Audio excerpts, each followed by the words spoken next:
Seigneur, on veut simplement te rendre grâce parce que il y a à peu près 2000 ans en arrière, tu étais avec tes disciples dans cette chambre haute, Seigneur, et tu as révélé ta détermination, ton amour, ta grâce, ta bonté,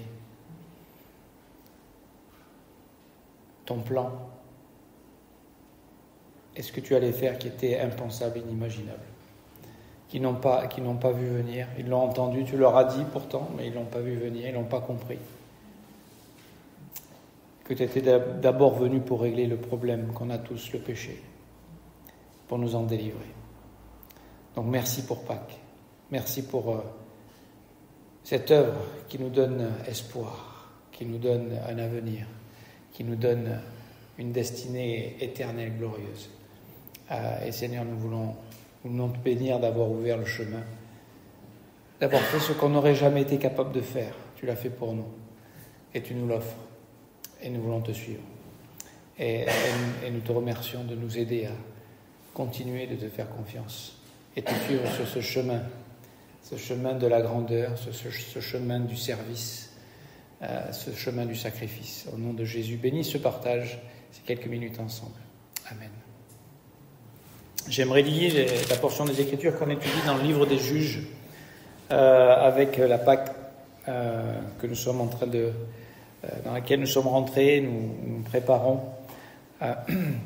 On va, si vous n'avez pas lu ce passage, je vous encourage à le lire ce soir avant de vous coucher. Dans Juges chapitre 6, on n'a pas le temps de tout relire, mais on voit dans ce chapitre au tout début les difficultés, les souffrances dans lesquelles se retrouve le peuple d'Israël, parce qu'ils ont abandonné l'Éternel, parce qu'ils n'ont plus écouté sa voix au verset 10, et ils se retrouvent sous une discipline de Dieu, ils se retrouvent dans la souffrance, prisonniers d'ennemis, des Madianites, et c'est terrible. Ils souffrent beaucoup, d'accord ? Et ils font une chose que je vous encourage tous à faire. Crier à l'Éternel. Crier à l'Éternel. Parler à Dieu. Se tourner vers Dieu. Reconnaître notre besoin. Reconnaître accepter de faire face à la réalité, sortir d'un monde virtuel de bisounours. Oui, il y a des problèmes. On a des problèmes. C'est le monde. Il y a le péché. Mais on a un Dieu qui a vaincu le péché et qui nous offre autre chose. Et le titre de ce message, ce soir, c'est « Des cavernes à la liberté ». Des cavernes à la liberté. Et j'aimais aussi ce que tu disais, Pasteur François, sur le fait que le diable, il a une stratégie. Je ne sais pas, tu as rappelé simplement les Écritures. Hein. Ce que Jésus nous dit, c'est que le diable, il a une stratégie contre nous. Et j'aimerais vous dire, il vous hait d'une parfaite haine. Vous qui êtes chrétiens, vous qui croyez en Jésus, il vous déteste. On est la lumière, il a peur de nous, il nous hait et il veut notre destruction. Alors, évidemment, comme on est dans la main de Dieu, il ne pourra pas enlever notre salut, nous prendre avec lui. Mais s'il peut nous faire vivre cette vie terrestre dans des cavernes, il va le faire. Et il s'emploie tous les jours à nous enfermer dans des cavernes. C'était le problème des Israélites, à cause des Madianites. Ils se réfugiaient, il est dit au verset 2, ils se retiraient dans les ravins des montagnes, dans les cavernes et sur les rochers fortifiés. Et le diable aujourd'hui veut essayer d'enfermer les chrétiens dans ces ravins, dans ces cavernes, dans ces forteresses. Et quelles sont-elles, ces cavernes ? Évidemment, vous avez tous une maison ou un appartement. Vous ne vivez pas dans une grotte, on n'est pas des hommes préhistoriques, d'accord ? On ne vit pas dans les cavernes matérielles, mais ce sont des cavernes spirituelles, la peur. Combien de gens ont peur ? Peur de demain, peur, l'anxiété qui gagne les cœurs aujourd'hui. Et nous, en tant que croyants, on a été libérés de ça. Dieu veut nous libérer de ça. La crainte de l'échec, la crainte d'être dévoilé. Si seulement les gens savaient qui j'étais vraiment. La crainte de ce que notre vieille nature soit dévoilée.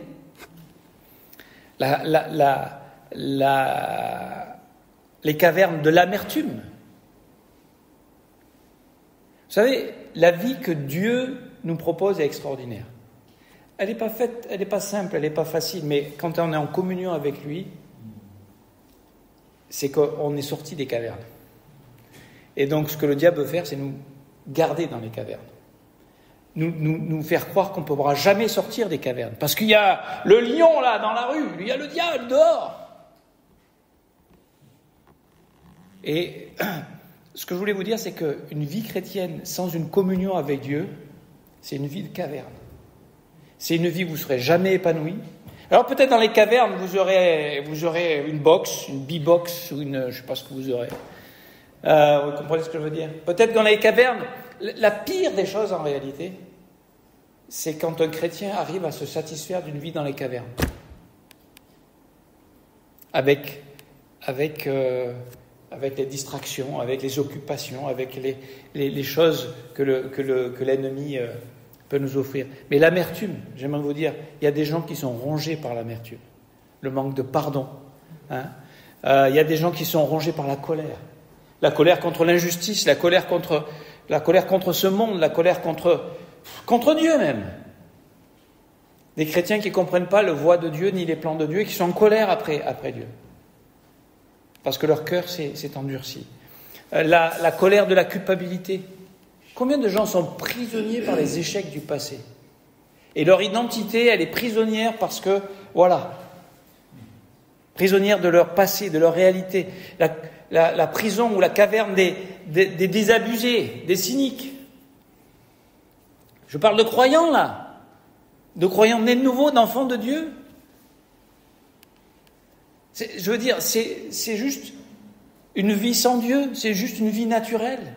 Et c'est dans ces cavernes-là que le diable, dans ces ornières-là, dans ces ravins, dans ces forteresses qu'il veut nous emprisonner. Et j'aimerais vous dire que cette vie que le diable nous propose, c'est une vie d'insatisfaction. La question, comment sortir de ces cavernes pour saisir la vie abondante? Comment passer de cette vie d'individualiste à cette vie de serviteur? Comment passer d'une vie apathique à une vie ardente? Comment passer d'une vie naturelle, ennuyeuse, à une vie enthousiasmante? Et ma question, c'est, quand on lit l'histoire de Gédéon, alors, à partir du verset 11, on voit qu'il y a l'ange de l'Éternel qui vient rencontrer Gédéon sous le térébinthe, et lui, il est en train de faire une chose assez étonnante, c'est que et quand on vit dans les cavernes et quand on vit dans la crainte, dans les prisons, que le diable essaye de, et c'est dans l'atmosphère, c'est dans nos pensées, c'est dans nos raisonnements, dans nos émotions, il nous tient comme dans une prison. On fait des choses insensées. Il bat le froment dans une cuve à vin, d'accord, et nous on fait des choses quelquefois qui sont hors de sens. Et ici, il y a une théophanie. L'ange de l'Éternel, Dieu préincarné Et vous savez quoi, il comprend que c'est quelqu'un d'important, mais il se présente comme un homme. Peut-être avec... il l'appelle Seigneur, donc il y a un respect, il y a un honneur, mais est-ce qu'il a réalisé que c'est l'ange de l'Éternel? C'est qu'après qu'il réalise que c'est l'ange de l'Éternel. Il n'y avait rien de... Voilà, c'est Jésus qui s'est présenté à nous comme un homme. Il n'y avait rien pour attirer les regards. Il n'y avait rien pour nous plaire. Il n'y avait rien pour nous émerveiller dans son apparence. Et pourtant, c'était Dieu. Dieu qui vient. Et moi, je vous dis que ce qui a changé Gédéon et ce qui lui a permis de sortir des cavernes et rentrer dans l'appel de Dieu, dans une vocation céleste, c'est cette rencontre avec l'ange de l'Éternel. Avec Jésus. Vous allez me dire, mais si moi je pouvais vivre un truc comme ça, mais ma vie serait pas pareille. Mais j'aimerais vous dire, nous l'avons vécu. Nous l'avons vécu. Ce Jésus, il est venu nous rencontrer, n'est-ce pas? Ce Jésus, il est venu sur la terre il y a 2000 ans, et ce Jésus, il est venu à notre rencontre dans notre cœur, et un jour, on l'a rencontré. Et il nous a parlé, et il nous a convaincus, et on l'a invité dans notre vie. Qu'est-ce qui va faire la différence dans la vie de Gédéon? C'est une parole. Alors, il y a plein de questions. Quand il s'adresse, déjà, on voit le problème de Gédéon, c'est son identité. Il a plusieurs questions. C'est où est Dieu? Il nous a abandonnés. D'accord? Où est Dieu? Parce que si Dieu était avec nous, il ne nous laisserait pas dans cette situation. Où est Dieu dans ma vie? C'est une bonne question. Qui je suis? Mais qui je suis? Moi, je suis le plus petit, le dernier des derniers. Qui je suis, moi? C'est des bonnes questions, ça. Et pourquoi je suis là? Qu'est-ce que je vais faire ici sur cette terre? C'est des questions essentielles. Et Dieu va répondre à ces questions. D'ailleurs, d'abord, il va lui dire « vaillant héros ». Avant même qu'il dise qu'il est le plus petit de tout ça, « vaillant héros ». Pourquoi? Parce que ça, c'est le potentiel que nous avons tous en Jésus-Christ. Tous ceux qui sont enfants de Dieu ont ce potentiel en Jésus-Christ. En Christ, nous sommes tous des vaillants héros. Ça ne vient pas de moi ou de quelques qualités ou de quelques talents ou de quelques traits de personnalité. Non, ça vient de que Christ est en moi et qui va grandir en moi. Et c'est lui le vaillant héros. C'est lui qui a conquis la mort. C'est lui qui est ressuscité. C'est lui qui est mort pour moi.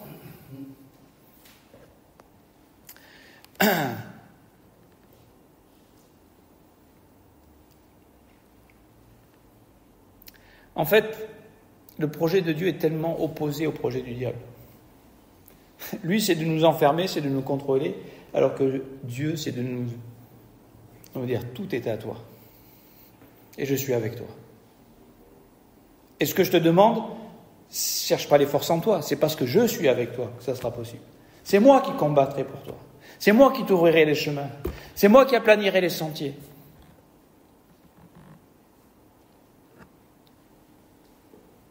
Le projet que Dieu nous propose, c'est un projet qui nous transcende.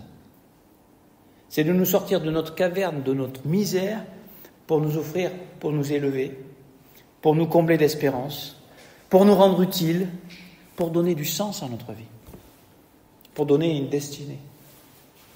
Prédestiné à être à sa ressemblance, n'est-ce pas? Romains 8, 29. Alors, mais qui je suis pour recevoir une telle invitation, une telle vocation? La Bible parle de vocation céleste. On y reviendra peut-être tout à l'heure. Je vais vous dire, nous n'avons rien de spécial. On n'est ni grand, ni sage, selon ce monde, ni noble. C'est Paul qui dit ça en Corinthiens 26. Considérez, frères, que parmi vous, qui avez été appelés, il n'y a ni beaucoup de sages selon la chair, ni beaucoup de puissants, ni beaucoup de nobles. Qui alors? Pourquoi Gédéon? Qu'est-ce qu'il faut pour être qualifié, pour être appelé? J'ai noté 3 points. Et on va aller vite parce que le temps nous manque. Mais qu'est-ce qu'il faut? Moi, je vais vous dire. Je me souviens bien. Il y a 40 ans, je me souviens bien. Quand j'ai entendu l'Évangile. Quand j'ai entendu l'Évangile, j'ai compris, j'ai vu, j'ai accepté, j'ai cru que c'était le chemin, le seul chemin. Parce que, j'étais conscient que j'étais dans une caverne et que je ne pouvais pas en sortir. Et que cette vie-là n'avait rien pour plaire. N'est-ce pas? Et en fait, je vais vous dire, j'en avais tellement marre de cette caverne, mais tellement marre de cette caverne, que j'avais soif pour autre chose. Et ça, je crois que c'est le premier point. C'est être au bout de nous-mêmes et de dire non, je ne veux pas juste cette vie sans Dieu. Je veux Dieu dans ma vie. Je veux cette rencontre avec Dieu. Parce que cette rencontre avec Dieu, elle a produit quelque chose dans la vie de Gédéon. À la fin, il va construire un autel qu'il va appeler, il lui donna pour nom l'éternelle paix. C'est que cette rencontre avec Dieu, c'est qu'il y a la paix.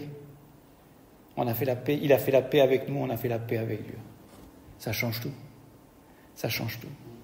Donc le premier point, qu'est-ce qu'il faut faire pour être qualifié? C'est arriver au bout de soi-même et comprendre que ces cavernes-là, c'est pas la vie.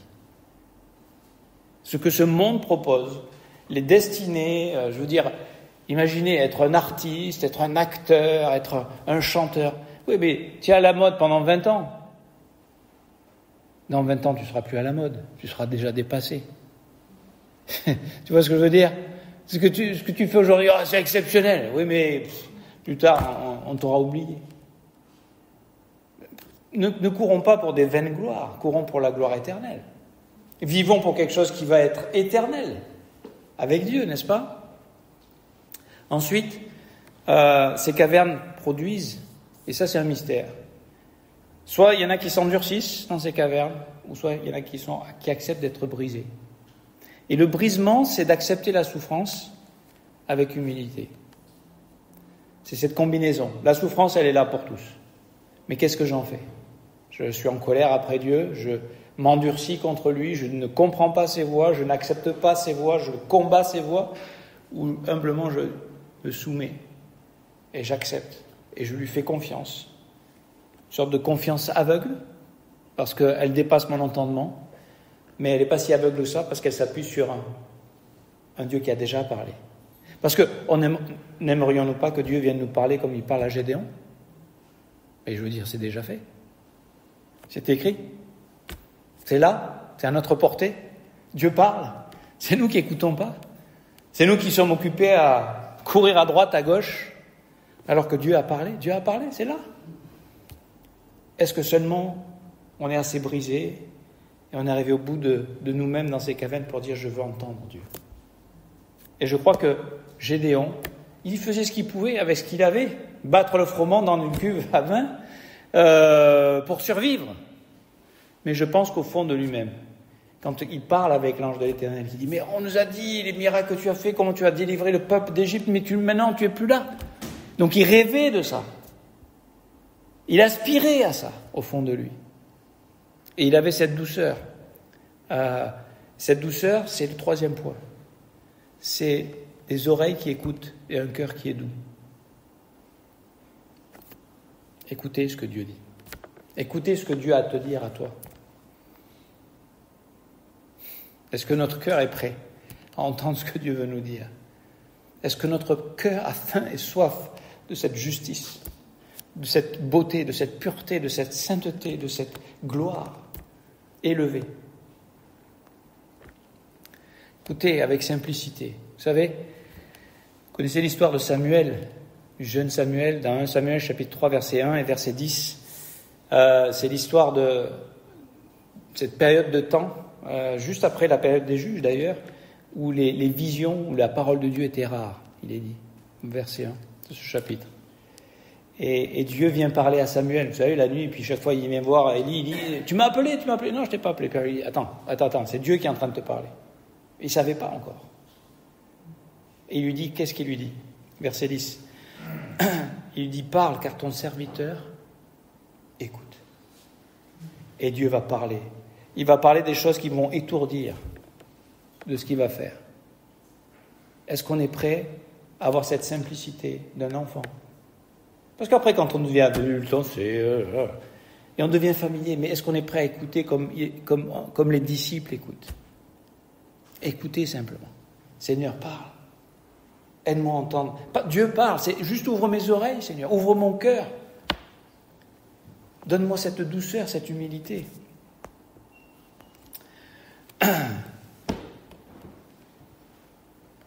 Et donc, parce que Gédéon a accepté d'écouter Dieu, a accepté de laisser Dieu se révéler, il va faire un sacrifice. Vous savez, quand il est dit qu'il a apporté, si c'est toi, il dit au verset, ne t'éloigne pas d'ici jusqu'à ce que je revienne auprès de toi, que je t'apporte mon offrande et que je la dépose devant toi. Donne-moi un signe pour montrer que c'est toi qui me parles. C'est le verset 17. Donne-moi un signe pour que... attends, c'est pas juste une idée, c'est pas juste comme ça dans le monde. Non, c'est Dieu qui me parle. C'est Dieu qui me parle. Et que c'est bien toi, Dieu, qui me parle. C'est pas juste mes idées, c'est pas juste mes rêves, c'est pas juste c'est pas juste dans l'atmosphère, des choses que j'aimerais, des rêves de mes rêves. Non, c'est Dieu qui me parle. Et donc, il lui apporte un sacrifice, d'accord? Il va lui préparer... Alors, ils sont en famine, hein? En fait, le gars, il n'est pas si pauvre que ça. Et il va lui faire un petit gâteau comme on fait des gâteaux d'anniversaire. Vous savez ce que c'est un épha de farine? C'est presque 36 kilos. Alors que tu es en famille, tu vas aller chercher 36 kilos dans ta maison Donc il y a un gros sacrifice je veux dire, là, il apporte tout ce qu'il a, en fait. Il se met à nu devant Dieu. Et Dieu touche et accepte son offrande. Et là, il reconnaît que c'est l'ange de l'Éternel qui disparaît devant lui d'ailleurs. Et là, il s'effraie. Il se dit, attends, j'ai vu l'ange de l'Éternel face à face, d'accord ? Mais c'est ça dont on a besoin, de rencontrer Dieu face à face, cœur à cœur.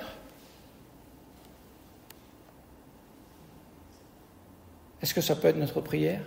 Est-ce que ça peut être notre cri à Dieu ? Pas suivre un groupe de jeunes, une église, un pasteur. Non, c'est Dieu que je suis. C'est Dieu que j'écoute. C'est Dieu qui me parle. C'est devant Dieu que je vis. Et c'est parce que Dieu parle que je peux sortir de la caverne.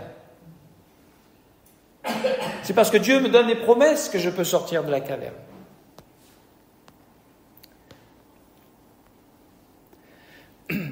Et je m'arrêterai là ce soir avec juste cette dernière pensée. En fait, je vais vous dire, il n'y a rien de naturel pour écouter Dieu. C'est pas vrai ? Pour ceux qui sont parents, pour ceux qui sont enfants ou adolescents, qu'est-ce que c'est dur d'écouter, pour les ados, pour les jeunes, pour les enfants, d'écouter les parents ? C'est toujours une contrainte. Ça s'oppose à ma volonté, ça s'oppose à moi. Et pour sortir des cavernes, il faut laisser le moi dans la caverne. Il ne peut pas sortir. Il n'y a pas de place pour lui. Il n'y a plus de place pour lui. C'est plus moi qui vis, c'est Christ qui vit en moi maintenant. Et c'est Christ qui sort de la caverne. C'est Christ qui est ressuscité d'entre les morts. C'est Christ qui m'ouvre le chemin. On a besoin, je vais vous dire aujourd'hui, on a besoin bien sûr que cette paix soit établie, donc la conversion, et qu'on ait fait la paix avec Dieu. Mais Dieu ne nous a pas laissés sans provision. Il a donné la loi et les sacrifices. Et nous, il nous a donné Jésus et le salut et le Saint-Esprit, mes amis. Et sans le Saint-Esprit, on ne peut pas sortir des cavernes. S'il n'y a pas la communion avec Dieu, je veux dire, la vie chrétienne, c'est une mascarade. C'est du pharisianisme, c'est du légalisme, c'est de l'apparence. Mais quand il y a le Saint-Esprit, quand il y a la communion, quand il y a la présence de Dieu, Dieu avec nous, le Saint-Esprit, le Paraclet, le Consolateur.